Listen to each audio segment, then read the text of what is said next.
একটা টাইমে মাহমেডান, ইস্টবেঙ্গল, মোহনবাগান এই তিনটে টিম কলকাতা ফুটবলে পরপর যেভাবে তাদের ম্যাচ থাকতো, মানে বড় ডার্বি, মিনি ডার্বি, এই ডার্বিগুলো মিলিয়ে মিশিয়ে ভাই কলকাতার রাস্তা সব সময় ব্যস্ত, কলকাতা ময়দান সব সময় উত্তপ্ত থাকতো।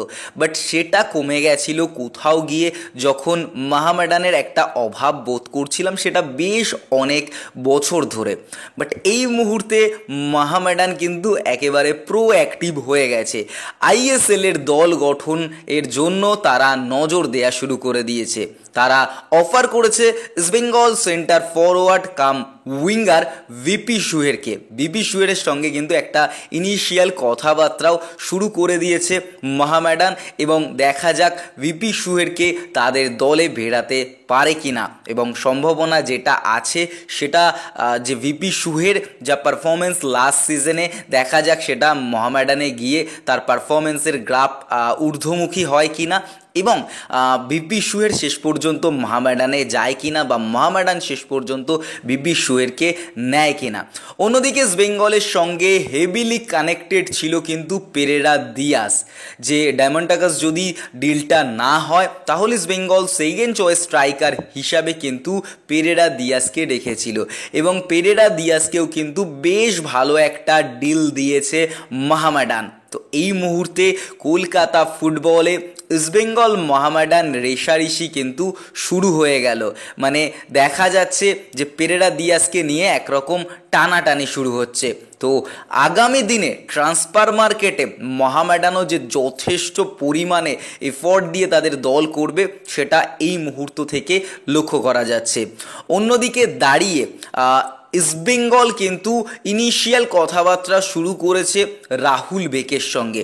দেখো, আগেই বলেছিলাম চুংনুঙ্গা যে লাস্ট ম্যাচে চোটটা পেয়ে বাইরে গেছে, গোটা সিজন আউট হয়েছে, সেখানে দাঁড়িয়ে চুংনুঙ্গাকে আগামী সিজন রাখবে কিনা এটা ম্যানেজমেন্ট কোচ ডিসিশন নেবে। শুধু তার চোট কতটা রয়েছে সেটার ওপর ভিত্তি করে নয়, এটাও দেখা হবে তার পারফরমেন্সে কোথায় কোথায় গ্যাপ ছিল, সেগুলো কি কমিয়ে আনা যাবে। এবার যদি ইস্টবেঙ্গল এই মুহূর্তে রাহুল বেকেকে সাইন করিয়ে নিতে পারে তাহলে কিন্তু ইস্টবেঙ্গলের যে রাইট ব্যাকে প্রবলেমটা সেটাও কমে যাবে, সেন্টার ব্যাকে প্রবলেম সেটাও কমে যাবে। একটা টাইমে খেলে যাওয়া ইস্টবেঙ্গলে রাহুল বেকে সেন্টার ফরওয়ার্ড, এই সেন্টার ব্যাক পজিশনেও দুর্দান্ত পারফরমেন্স করতে পারে, অন্যদিকে দাঁড়িয়ে সে রাইট ব্যাকেও যথেষ্ট ভালো পারফরমেন্স করতে পারে।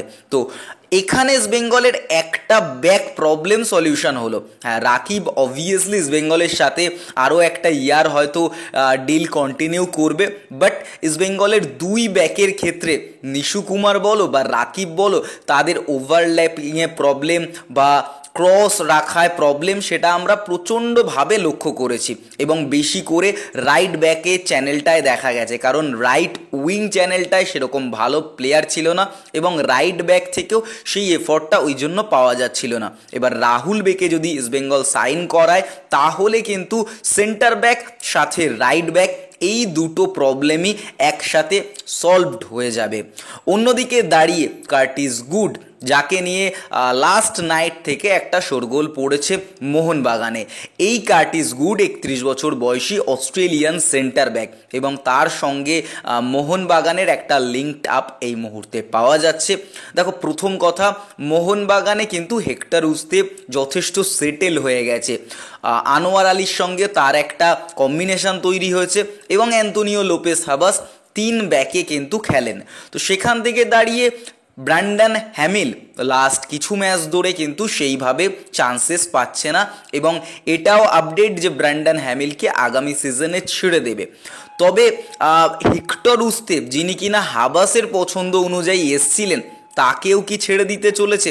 এই নিয়ে কিন্তু এই মুহূর্তে একটা প্রশ্ন আসছে, সমর্থকদের কাছ থেকে যে হেক্টর উস্তে যথেষ্ট পরিমাণে ফিট হয়ে গেছিল টিমটার সাথে, তো তিনি কি বা তাকে কি ছেড়ে দেবে মোহনবাগান? দেখো, এই বিষয়ে কোনো আপডেট এই মুহূর্তে পাওয়া যায়নি যে হ্যাঁ কার্টিস গুডই আসছে, হেক্টর উস্তে ব্র্যান্ডন হ্যামিলকে ছেড়ে দেবে। তবে ব্র্যান্ডন হ্যামিলের চলে যাওয়ার চান্সেসটা বেশি, বাট হেক্টর উস্তে নিয়ে ডিসিশন এখনও পেন্ডিং রয়েছে।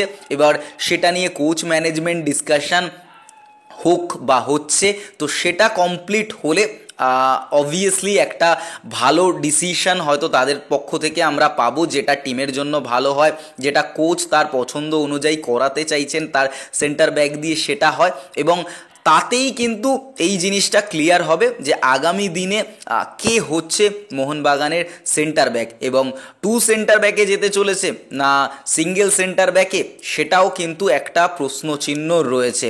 তো ফরেনার চেঞ্জেসের কিন্তু বেশ একটা সম্ভাবনা তৈরি হয়েছে এই মুহূর্তে মোহনবাগানে। তবে দেশীয় প্লেয়ার নেয়ার ক্ষেত্রে কোনো সম্ভাবনা এই মুহূর্ত অবধি দেখা যাচ্ছে না। তবে দেখা যাক কি হতে চলেছে। বাট মোহনবাগান ছেড়ে বেশ কিছু প্লেয়ার অন্যান্য দলে যুক্ত হওয়ার সম্ভাবনাটা রয়েছে, যেমন কিয়ান নাসিরের লিঙ্কটা প্রচণ্ড পরিমাণে দেখা যাচ্ছে, সাথে হুগো বুমোস। তো দেখা যাক আগামী ভিডিওতে বাকি যে আপডেট আছে সেগুলো নিয়ে ডিসকাস করব, বা আপকামিং আপডেটগুলো নিয়ে ডিসকাস করব।